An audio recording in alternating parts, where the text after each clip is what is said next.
Mungkin bagi kalian yang tinggal di luar ibu kota banyak yang tidak tahu ada salah satu kota impian yang begitu modern namun kini menjadi pusat perhatian. Bukan karena keindahannya, justru karena masalah konon telah merugikan banyak pihak. Banyak sekali konspirasi yang beredar dan belum tahu pasti sebenarnya apa yang ada di balik semua konflik yang begitu ramai dibahas di berbagai media sosial. Oke, kalau gitu sebelum kita lanjut mengulas proyek Meikarta, saya mau mengingatkan mungkin setelah kalian lihat iklan berikut ini kalian akan sedikit ingat. Oke, langsung saja, ini dia iklannya, gengs.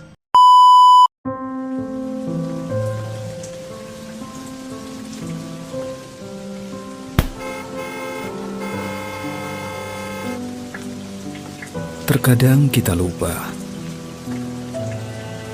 kehidupan yang kita jalani menjadi seperti ini. Bawa aku pergi dari sini. Kita lupa bahwa ada cara lain untuk hidup, cara mudah untuk menggapai cita.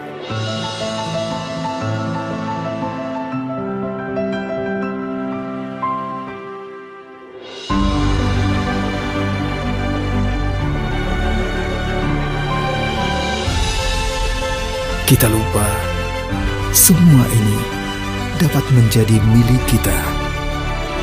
Aku ingin pindah ke Meikarta. Nah, gimana Pak, kalian sudah pernah lihat iklan barusan? Kalau kalian perhatikan dari iklan barusan sungguh menggiurkan. Iklan barusan mungkin sekitaran 2017 lalu sering muncul di televisi Indonesia. Namun iklan tersebut sampai sekarang sudah tidak lagi muncul. Ya, digadang-gadang banyak sekali berita yang memberitakan bahwa konsumen Meikarta meminta ganti rugi dan menginginkan refund alias uangnya dikembalikan. Oke, sebelum kita lanjut ke persoalan Meikarta, saya mau membacakan sedikit perjalanan Meikarta kala itu pada salah satu artikel CNN Indonesia.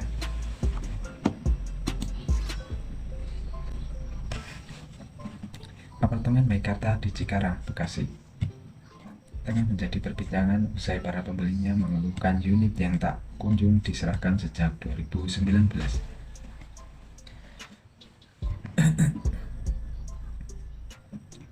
Berdasarkan pantauan cnnindonesia.com Selasa 13 Desember siang, di Distrik 2 proyek Meikarta Cikarang terdapat 3 unit tower apartemen yang masih mangkrak. Selain itu ada 2 unit bangunan rumah toko ruko yang juga masih mangkrak.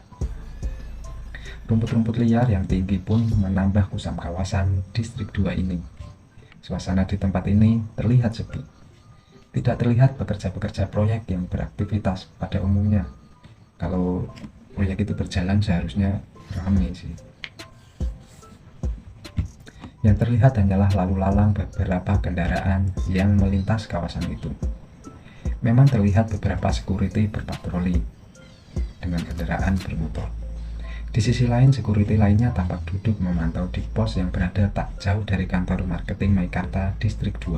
Sementara itu, di Distrik 1 yang berjarak sekitar 3 km dari Distrik 2, terlihat berdiri beberapa tower hunian apartemen. Namun tower apartemen di kawasan ini belum semuanya rampung pengerjaannya. Berbeda dengan Distrik 2, suasana di Distrik 1 terlihat lebih ramai dan hidup. Karena beberapa fasilitas umum seperti supermarket, klinik, bioskop, bank, food court, dan restoran yang kebanyakan anak usaha grup Lipo sudah beroperasi.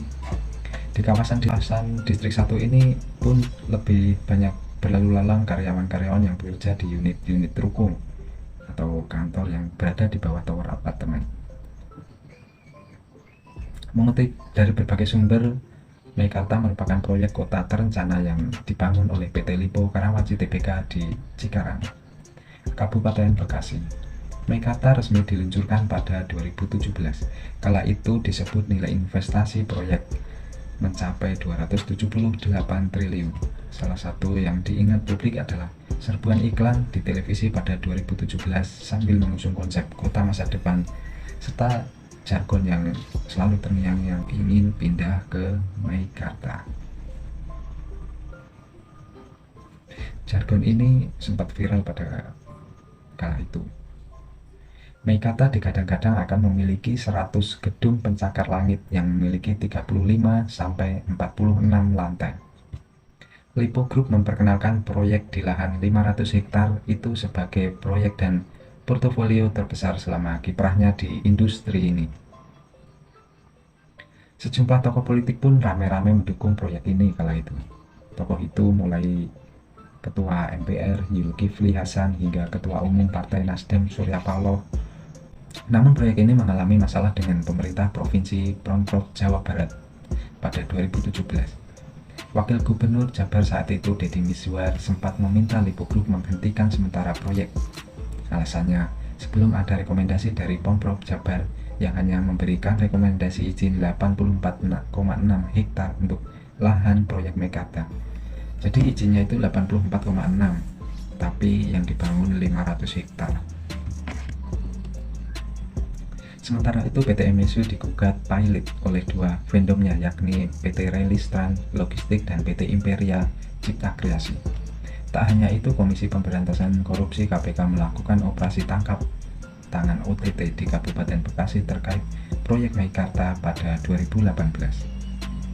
Pihak-pihak yang ditangkap KPK antara lain Bupati Bekasi Neneng Hasanah Yasin, Kepala Dinas PUPR Kabupaten Bekasi Jamaluddin, Kepala Dinas Pemadam Kebakaran Pemkab Bekasi Sahat MPJ Najul, Dewi Tisnawati Kepala Dinas DPM PTSP Kabupaten Bekasi, dan Neneng Rahmi Kepala Bidang Tata Ruang Dinas PUPR Kabupaten Bekasi.